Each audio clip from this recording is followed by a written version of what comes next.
What is good, y'all? Welcome back to the BlitzCity Podcast. I'm your host, Kobe Orr, and today I'm going to be breaking down just eight, of some of my top HBCU transfer portal prospects that every HBCU, in my opinion, should be going after at the Division I level at least. So we're going to talk about these 8 players. Please understand that it is more, and if y'all enjoy this video, or if you want to know more prospects, I'll make a part 2. Just let me know down in the comment section.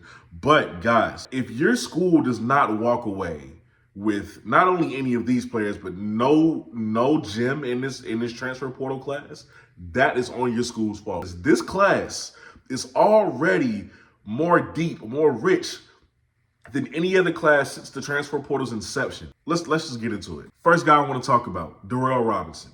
Derell Robinson is 6'1", 200 pounds, and he is a running back going into his sophomore year. Now, he was a former 3-star Under Armour All-American, ladies and gentlemen. The boy I've been following him throughout his senior year of high school up into college. Now, of course, they played South Carolina State earlier this season. And I went to that game, and I was on the sideline, and I got to see him in person. I got to talk to him after the game. Derell Robinson will be a gem for somebody. The only reason why he committed to Charlotte over Georgia Tech, Maryland, and other schools is because, Biff Poggi, the head coach over there, kind of promised him playing time, and he got it, but he got about 40 attempts for over 166 yards and 1 touchdown, averaged 4.2 yards a carry. So not what he was looking for.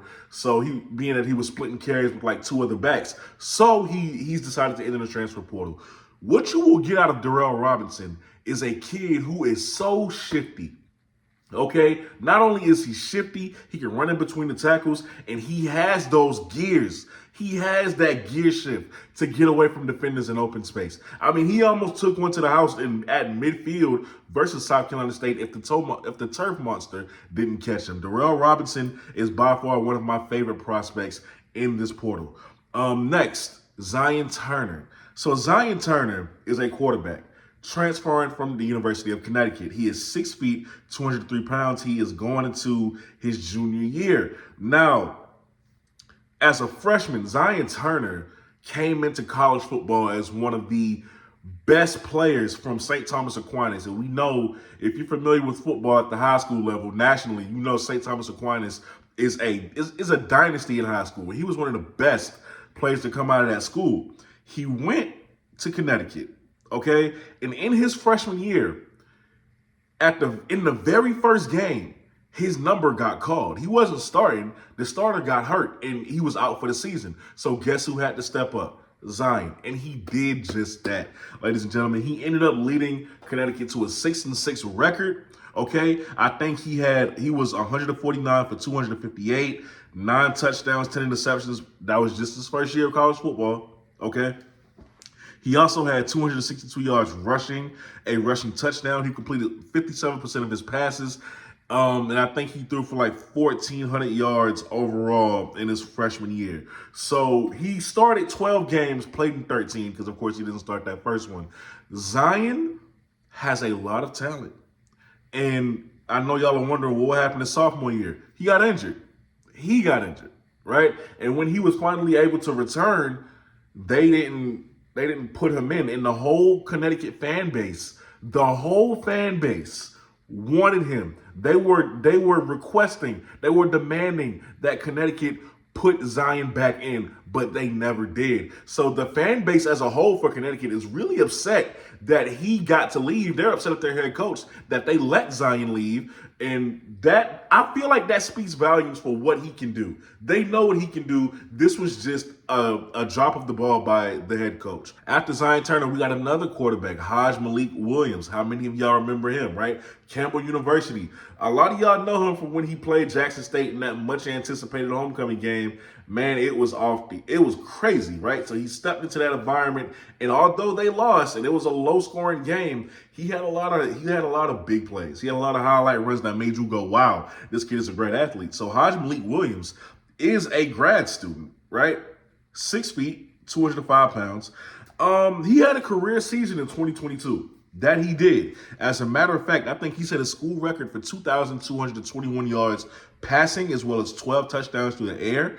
he had 338 yards rushing and 7 touchdowns on the ground. And then he only got better this past season. He upped that, right? So now he threw for 2,600 yards this season, 19 touchdowns, a 70% completion percentage, as prior to the year before where he had about a 62% completion percentage.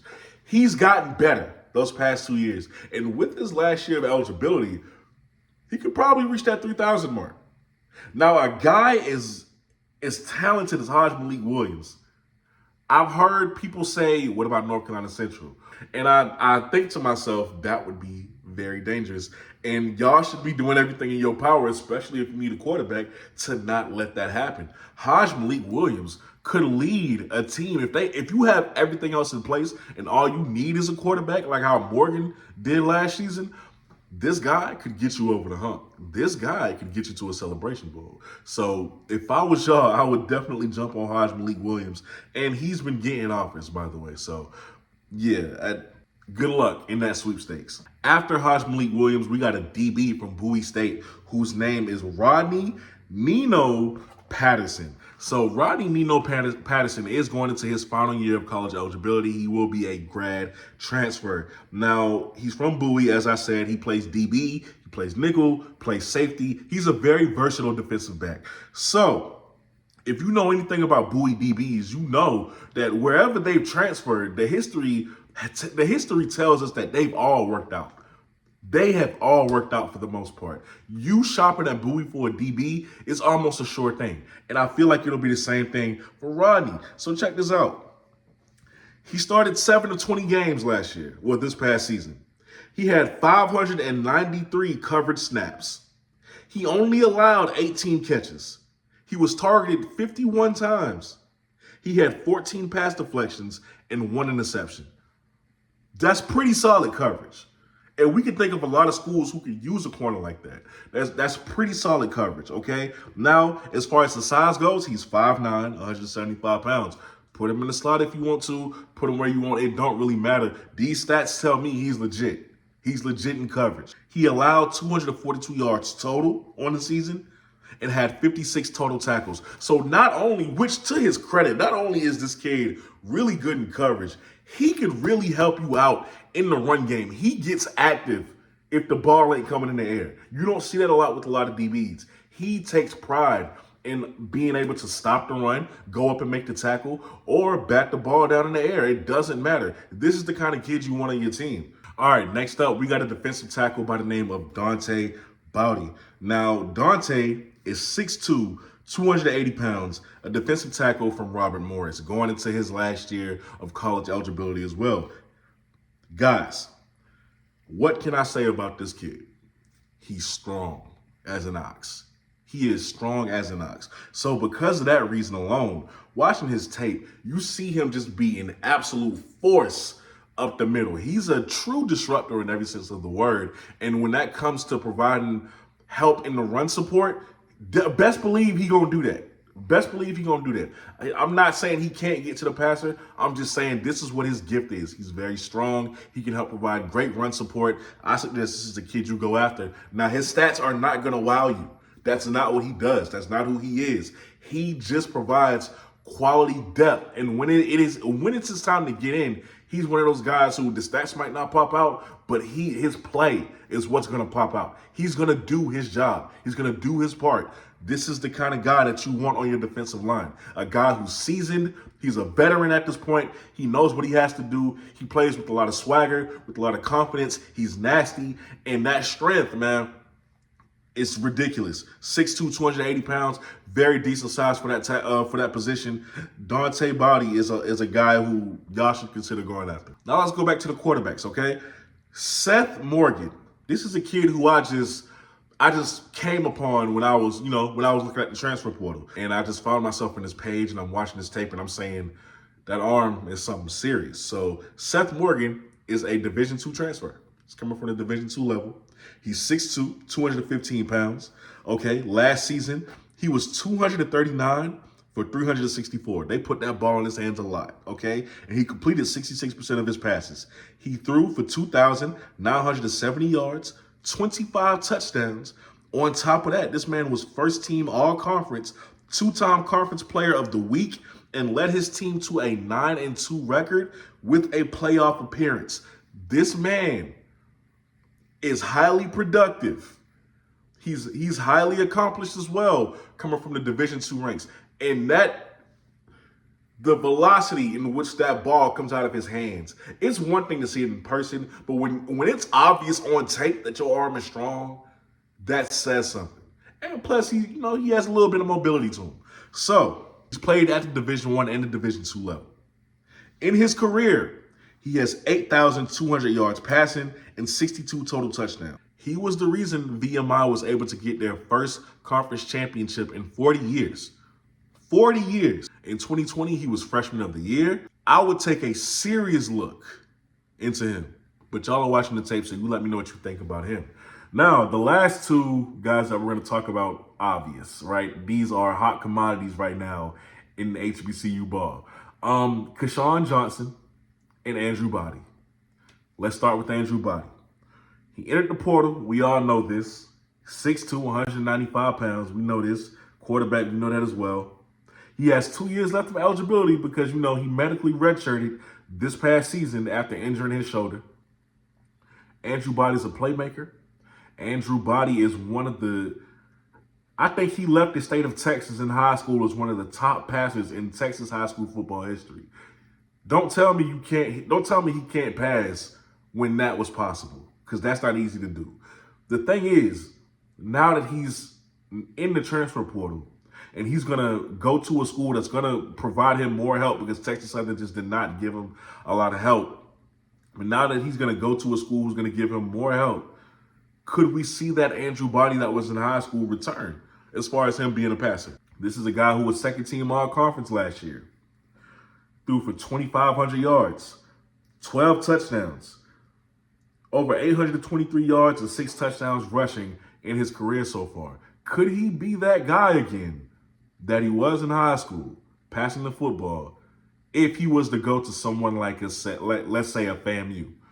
If he was to go to a FAMU, could he be that guy with that receiver room? I think he could. That could be dangerous. So that's something to keep your eye out on. Also, Kwan Johnson, the last guy on this list, but most certainly not least. Kwan Johnson is such a gifted wide receiver.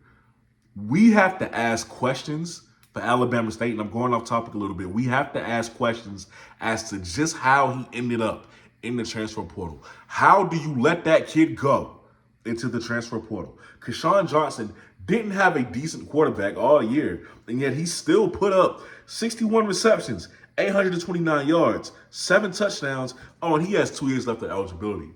And just to show you how sought after he is in HBCU football right now, he just announced that he entered the transfer portal yesterday. In less than 24 hours, he's gotten 5 offers already. And those offers are from Jackson State, Grambling State, Alabama A&M, FAMU, and Alcorn.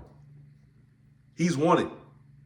He's going to get a lot more offers because it's only been 24 hours. I will say this. Y'all better do what y'all got to do. Because if he goes to FAMU, that's dangerous. Like, that's almost unfair if he gets to FAMU. I just think that HBCU should make a big push for these guys because you always want to see the talent level in the SWAC and MEAC continue to rise. Let me know down below what you think in the comment section though about these guys. Is there a guy on this list that you would like to see play for your school? If you would want me to make more of this type of videos, let me know. This is recruiting season. This is the season that I love. So expect a lot of videos, basically. Y'all are watching the BlitzCity Podcast. I'm your host, Kobe Orr. I'll see y'all next time. I'm out. Peace.